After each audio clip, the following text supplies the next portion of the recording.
जन्नत के पत्ते बाब नंबर 7। हया उस सुबह जब हलीमा आंटी के घर से वापस आ रही थी तो उसके मोबाइल पे जहान का पैगाम आया था। भग्गी से उतरते हुए उसने पैगाम खोलकर पढ़ा। सुनो, मैं अभी जरा काम से बेवकदा आ रहा हूँ, दोपहर में मिलते हैं, लंच साथ करेंगे, ठीक? हया ने हैरत से टाइम देखा। सुबह के 7 बजे थे। अगर वो अभी चला तो 8, 8:30 तक पहुंच जाएगा। फिर वो दोपहर तक बेवकदा में क्या करेगा? उसका कब से इस जजीरे में कोई काम होने लगा? वो उलझती अंदर आई। बैग बेड पर रखते हुए उसने मोबाइल पे जहान का नंबर मिलाया। नंबर बिजी जा रहा था। उसने फोन रखा और चौखट पे आकर खड़ी हुई। सामने आयशे और बहार अपनी चीजें इकट्ठी करती नजर आ रही थी। उन्होंने अब जंगल जाना था। आज मैं तुम्हारे साथ नहीं जा सकूंगी आयशे, जहान आ रहा है, वो जरा उलझी उलझी से बता रही थे। श्योर, आयशे ने समझकर सर हिला दिया और थैला लिए बाहर चली गई। फिर 8 बजे के करीब वो सिंगार में इसके सामने आ खड़ी हुई। जहान आ रहा था, उसे ढंग से तैयार होना चाहिए।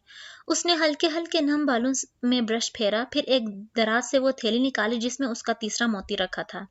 बहारे के सिल्वर चेन में उसने वो मोती वैसे ही परो दिया जैसे वो दोनों बहनें परोती थीं, और चेन गर्दन से लटकाकर दोनों हाथ पीछे ले जाकर हुक बांध लिया।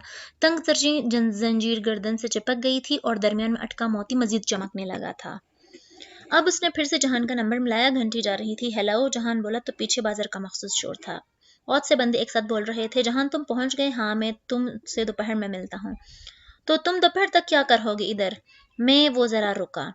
मैं एक दोस्त से मिलने आया था, अभी उसके पास जा रहा हूँ। कौन सा दोस्त? अचंभे से पूछते हुए उसे एहसास हुआ कि जहान ने सिवाय अली करामत और उसकी माँ के कभी अपने दोस्तों का जिक्र नहीं किया था। क्या उसका कोई दोस्त नहीं था या वो अपने दोस्तों का जिक्र मस्तूर रखता था?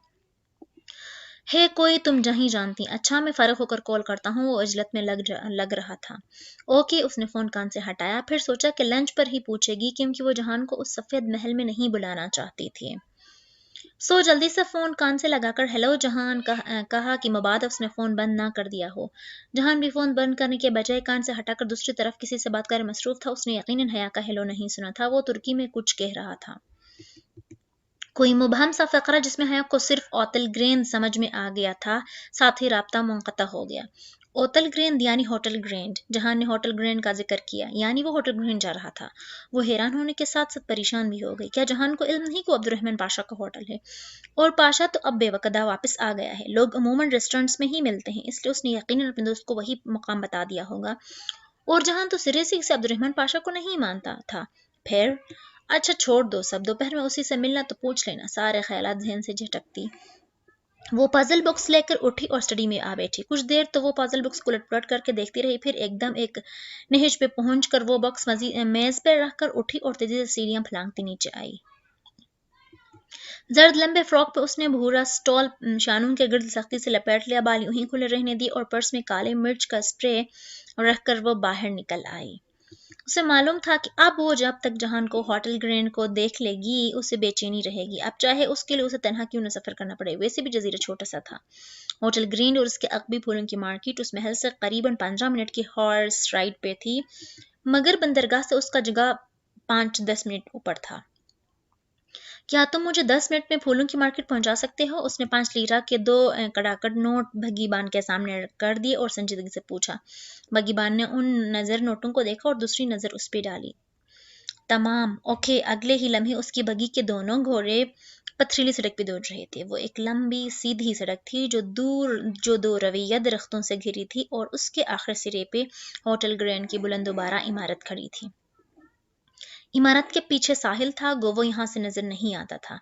इमारत पूरी कॉलोनी में मुमताज दिखती थी, क्योंकि आसपास छोटे मोटे कैफे थे या फिर फूलों की दुकानें। फूलों की मार्केट यहाँ से शुरू होकर होटल के अकब में पिछली गली तक फैली थी। वो फूलों के एक स्टॉल पे जा खड़ी हुई और यूं ही बेतौजीही से फूल उठा कर देखने लगी। बेचैन निगाहें बार बार उठकर होटल के दरवाजे का तवाफ करती। पता नहीं जहान ने आना भी था या उसने यूं ही उस होटल का तज़किरा किया। तभी गली के सिरे पे एक भगीरू की दिखाई दी। उसमें से नीचे उतरने वाला बिलाशुबा जहान ही था। उसने सिर पर सुर्ख कैप भी पहन रख ली थी और अब वो वॉलेट से पैसे निकलकर बगीबान को दे रहा था। हया जल्दी से एक ऊंचे शेल्फ के पीछे जा खड़ी हुई जिस पे गमले रखे थे। गमलों और फूलों की झुकी टहनियों के दरमियान दरजों से उसे वो मंजर नजर आ रहा था। पैसे देकर वो आगे बढ़ गया। वो अब होटल की मुखालिफ सिमत में सर झुकाए जेबों में हाथ डाले चलता जा रहा था। उसका रुख होटल के अकबी गली की जानिब था। बेचारा आया होगा किसी दोस्त से मिलने, वो क्यों उसके पीछे पड़ गई है, वो क्यों उसका ताक़ुब कर रही है। उसने झुंझलाकर खुद को कोसा। जहां के आसपास सड़क पे बहुत से लोग दूसरे सिमत में जा रहे थे, वो भी उसी रेले के पीछे चल दी। अब जहां को पुकारना बेवकूफ़ी के सिवा कुछ ना था। बस वो यहीं किसी कैफे में चला जाए तो वो वापस चली जाएगी। गली की दोराहे पे फूलों का एक बहुत बड़ा स्टॉल लगा था। वो उसके सामने आ खड़ी हुई और एक फ्लोरल मैगजीन उठाकर चेहरे के सामने कर लिया। मैगजीन के अतराफ से उसे गली का आखिरी हिस्सा नजर आ रहा था, जहां दूर आखिरी सिरे पर होटल ग्रीन की पुश्त थी और एक छोटा सा प्राइवेट पार्किंग लॉट बना था और मस्जिद गार्ड्स पहरे दे रहे थे। यकीनन वो होटल के मालिकान के लिए था और यकीनन वहाँ कोई प्राइवेट लिफ्ट भी होगी जो होटल के आला ओहदेदारान को डायरेक्ट अपने फ्लोर तक पहुंचा देती होगी। उसने मैगजीन के कवर का कोना जरा सा मोड़ कर देखा, जहां उसी तरह सर झुकाए चलता हुआ सामने जा रहा था, ग्रीन के अकबी तरफ। सेल्समैन अब उससे क्या चाहिए पूछ रहा था। ट्यूलिप, सब्ज रंग का ट्यूलिप मिल सकता है? उसने इर्द गिर्द ट्यूलिप के फूलों को देखते हुए वो रंग पूछा जो इस्तांबुल क्या कुर्रे अर्ज पे भी शायद ही मिलता उसके ख्याल में। सब्ज रंग का ट्यूलिप? दुकानदार जरा हैरान हुआ, फिर बोला, मिल जाएगा। इतने ज्यादा क्यों होते हैं ट्यूलिप्स इस्तांबुल में? जहां देखो ट्यूलिप्स ही नजर आते हैं। उसने जल्दी से दूसरा सवाल झाड़ा। किन अखियों से उसे जहान अब पार्किंग लॉट तक पहुंचता नजर आ रहा था वहां रुक उसने वॉलेट निकालकर गार्ड को कुछ दिखाया, शायद अपना आईडी कार्ड। नफी में सर हिलाकर जवाबन कुछ कह रहा था। ट्यूलिप्स तो इस्तांबुल का सिंबल है। क्या आपने ट्यूलिप फेस्टिवल के बारे में? दुकानदार जोश खरोश से उसे फेस्टिवल के बारे में बताने लगा, जिसमें उसे कत्तन कोई दिलचस्पी ना थी। वो बेजाहिर सर हिलाकर सुनती, गाहे बेगाहे एक निगाह होटल के अकबी पार्किंग लॉट पे डाल लेती, जहां वो अभी तक खड़ा गार्ड से कुछ कह रहा था। जब तक वो वापस पलटा आया, स्टॉल पे बैठकर मैगजीन चेहरे के सामने किए फूलों में कीमोफ्लाज हुई बैठी थी। अब बस जहान चला जाए तो वो भी खामोशी से निकल जाएगी। किसी ने नरमी से मैगजीन उसके हाथ से खींचा। उसने चौंक कर देखा। जब अपना चेहरा छुपाने के लिए मैगजीन उसके सामने करते हैं तो उसको उल्टा नहीं पकड़ते। एन उसके सर पे खड़े जहान सिकंदर ने नरमी सी मुस्कुराहट के साथ कहकर मैगजीन सीधा करके उसे थमाया। अगर ज़मीन में गड़ जाने से ज़्यादा मुबालगा आमेज़ मुहावरा होता तो वो उस वक्त हया सलीमान पे सादिक उतरता। वो कदरे बौखलाकर खड़ी हुई। ओह, तुम इधर क्या कर रहे हो? जवाबन जहान ने मुस्कुराहट दबाए सवालिया उबरू उठाई। नहीं, बल्कि मैं इधर क्या कर रही हूँ? वो जरा खिफत से मुस्कुराई। मैं एक काम से आया था और तुम शायद मेरे पीछे। वो मुस्कुराकर बोला, मगर उसका चेहरा जरा सता हुआ लग रहा था। नहीं, तुम्हारे पीछे क्यों? मैं अभी एक काम से आई थी। वो संभल कर मुस्कुराकर बोली, अलबत्ता दिल अभी तक यूं ही धक धक कर रहा था। वाकई? हाँ, मैं एक इलाके पे एक रिपोर्ट लिख रही हूँ, हालांकि एक जर्नलिस्ट दोस्त के लिए बहुत दिलचस्प है। जहान ने जवाबन निगाहें झुकाकर उसके खाली हाथों को देखा। और तुम कागज के बगैर ही रिपोर्ट लिखती हो? ये नोटबुक कहाँ गई? ओह, ये रखी है। उसने अब बहुत इत्मीनान से स्टॉल के उस तरफ दुकान के काउंटर पर रखी नोटबुक उठाई और उसे सीने से लगाकर बाजू लपेटते हुए मुस्कुराकर जहान को देखा। जहान ने गर्दन मोड़कर दुकानदार को देखा। दुकानदार ने एक कलम मेज से उठाकर हया की तरफ बढ़ाया। ये आपका कलम? क्या मेरे इंटरव्यू के साथ मेरी तस्वीर भी छपेगी? तुर्क दुकानदार ने बहुत सादगी से पूछा था। कोशिश करूंगी। उसने मुस्कुराहट दबाए सर हिला दिया। जहान शाने उचकाकर पलट गया तो उसने एक ममनून निगाह दुकानदार पे डाली, जो जवाबन मुस्कुरा दिया था। वो जल्दी से जहान के पीछे लपकी। मिल लिए दोस्त से? नहीं, मैं बाद में मिलूंगा। सुलेमान मामू परसों इस्तांबुल आ रहे हैं, तुम्हें पता है? वो दोनों साथ साथ जजीरे की एक गली में चल रहे थे जब जहान ने बताया। मालूम है, इसलिए आज मैं तुम्हारे साथ वापस चली जाऊंगी। उसने अभी अभी का तरतीब दिया हुआ प्रोग्राम बताया। अब्बा ने जब अपने कारोबारी ट्रिप का जिक्र किया था तो उसने इस्तांबुल वापस जाने का तहिया कर लिया था। अब जहान के आने से आसानी हो गई थी। इससे ज़्यादा छुट्टियां वो अफोर्ड नहीं कर सकती थी। ईसा की पहाड़ी किस तरफ थी? जब सड़क खत्म हो गई और वो पहाड़ी के रास्ते पे चढ़ने लगे तो जहान एक जगह रुक गया और ज़रा मुतज़ब्ज़िब अंदाज में दो मुखालिफ सिमतों में जाने वाले पहाड़ी रास्तों को देखा। ये कैसे हो गया कि जहान सिकंदर को अपने तुर्की के रास्ते भूल गए? वो जताकर मुस्कुराती एक सिमत ऊपर चढ़ने लगी। ठंडी हवा से उड़ती शाल को उसने सख्ती से शानों के गिर्द लपेट कर पकड़ रखा था। जहान सिकंदर जब बेवक अदा तुम्हारे और डीजे के साथ आया था तो उस वक्त वो 2 साल बाद आया था, और मुझे याद है तब भी डीजे के फोन करने पे तुम बेमुश्किल राजी हुए थे और तुम उस वक्त डीजे के साथ बैठी हमारी बातें सुन रही थी। मुझे तो डीजे ने बताया था कि तुम मसरूफ हो। वो उसके पीछे पहाड़ी पे चढ़ते हुए हल्के से मुस्कुराकर बोला। उसने बाद में बताया था। वो मुड़ी नहीं, मगर उसे हैरत हुई थी कि जहान को इतनी पुरानी बात इतनी जज्जियात से याद थी। ईसा तेसी की चोटी पे वो यूं ही छोटी छोटी बातें करते पहुंच ही गए थे। पहाड़ी की चोटी किसी सरसब्ज लॉन की तरह चिपटी और घास से ढकी थी। वहां फासले फासले पे बहुत से ऊंचे दरख्त लगे थे, यूं जैसे किसी यूनिवर्सिटी कैंपस का लॉन हो। दूर दूर टोलियों में लोग बैठे थे। एक तरफ एक चौकोर ब्लॉक की मानंद लकड़ी की अजीम शान कदीम इमारत थी। वो एक खस्ताहाल कदीम यूनानी यतीम खाना था जिसको देखने लोग दूर से हिल जेसिस पे आते थे। वो दोनों एक दरख्त तले आ बैठे। हया ने तन्ने से टेक लगा ली, जबकि जहान उसके करीब ही कोहनी के बिल घास पे नीचे दराज हो गया। उसे बेइख्तियार टोपकपी के अकबी बरामदे का मंजर याद आया, जब वो दोनों इस तरह बैठे थे, लंबे जजीरे की हवाओं से फिसलते लकड़ी की कदीम इमारत पे गिर रहे थे, गोया बारिश के अनदेखे कतरे हों। इमारत के करीब चंद लड़के घास से हटकर एक अलाव के गिर्द बैठे बातें कर रहे थे। अलाव से आग की लिपटें उठ उठकर फिजा में गुम हो रही थी। जहां, जब तुमने अपने जिल्द पे जलने का जख्म महसूस किया है? वो दूर उस अलाव को देखती पूछ रही थी। गरीब शेफ दिन में कई बार हाथ जलाता है मादाम। उसने एक निगाह जहान पे डाली। उसने सवाल जाया किया था। ये बात उसे मेजर अहमद से पूछनी चाहिए थी। उसने सवाल गलत बंदे से किया था। तुम हर वक्त अपने आप को इतना गरीब क्यों कहते हो? लम्हे भर को उसे जहान पे बेतरह गुस्सा आया था।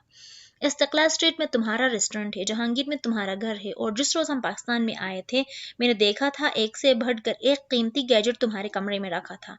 अब वो सब तो तुम्हें गिफ्ट नहीं मिले थे। तुम जख्म की बात कर रही थी। तुम्हारी गर्दन का जख्म ठीक हुआ? वो बगैर शर्मिंदा हुए बहुत डिटाई से मौजू बदल गया। मेरे जख्म बहुत से हैं, मैंने उनका शुमार छोड़ दिया है। वो जरा तलखी से कहती रुख मोड़कर कदीम खस्ताहाल इमारत को देखने लगी। हरकत करने से उसके कान की बाली में मौजूद मोती हिलने लगा था, मगर जहान को तो याद भी नहीं होगा कि यह मोती उसने हया को दिया था।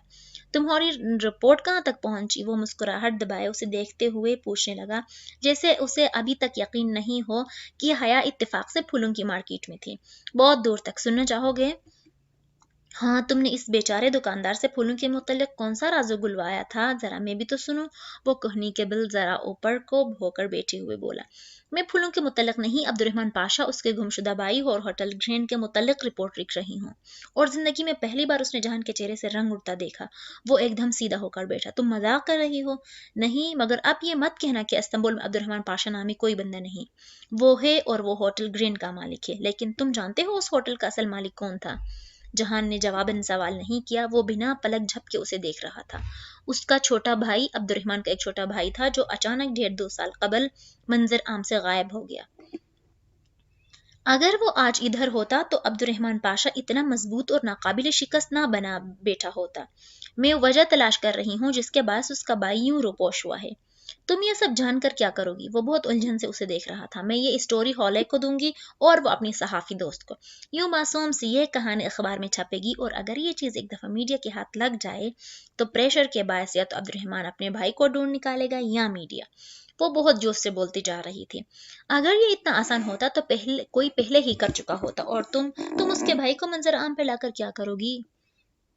मैं चाहती हूँ कि लोग इस गलतफहमी से निकल आएं कि अब्दुर्रहमान पाशा किसी वेल्डोमोट लैंड का नाम है। तुम यकीन करोगे, जहां मैंने जितनी इस मामले पर तहकीक की है, इतना ही मुझे अंदाजा हुआ है कि पाशा कुछ भी नहीं है। यह महज एक जाली प्रोपेगेंडा मुहिम है।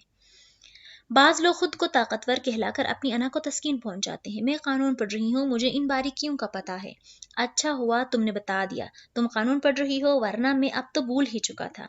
बात मत बदलो। तुम सोच भी नहीं सकते कि जब मीडिया में यह बात आएगी कि होटल ग्रीन का असल मालिक यूनान नहीं बल्कि किसी छोटी सी जगह पे गुमनामी की जिंदगी बसर कर रहा है, तो इस बात को कितना उछाला जाएगा। स्टॉप दिस हया। वो एकदम झुंझुलाया था।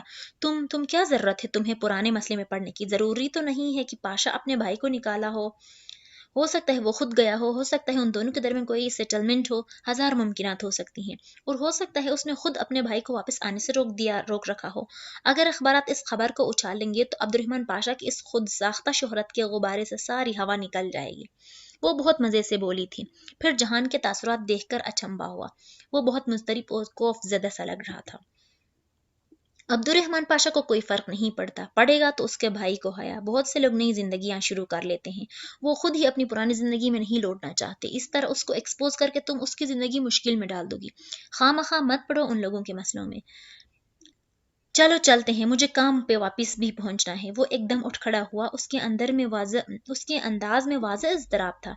تم کو اپنے دوست سے نہیں ملنا؟ جہان نے رک کر ایک نظر اس پہ دیکھا، پھر نہیں میں سر ہلا دیا۔ نہیں، پھر کبھی مل لوں گا، مجھے سامان پیک کرنے میں ذرا وقت لگے گا، تم پورٹ پہ میرا انتظار کر سکتے ہو، میں تب سامان لے کر سیدھی وہاں آ جاؤں گی۔ میں تمہارے ساتھ ہی چلتا ہوں تمہارے دوست کے گھر۔ نہیں، تم بور ہو جاؤ گے، مجھے ساتھ والی آنٹی سے کچھ چیزیں لینی ہے، وقت لگ جائے گا، میں تمہیں پورٹ پہ ملوں گی۔ وہ جہان کو عائشہ گل کے گھر کے باہر لگی اے آر پاشا کی تختی دکھانے کی متحمل ہرگز نہیں تھے۔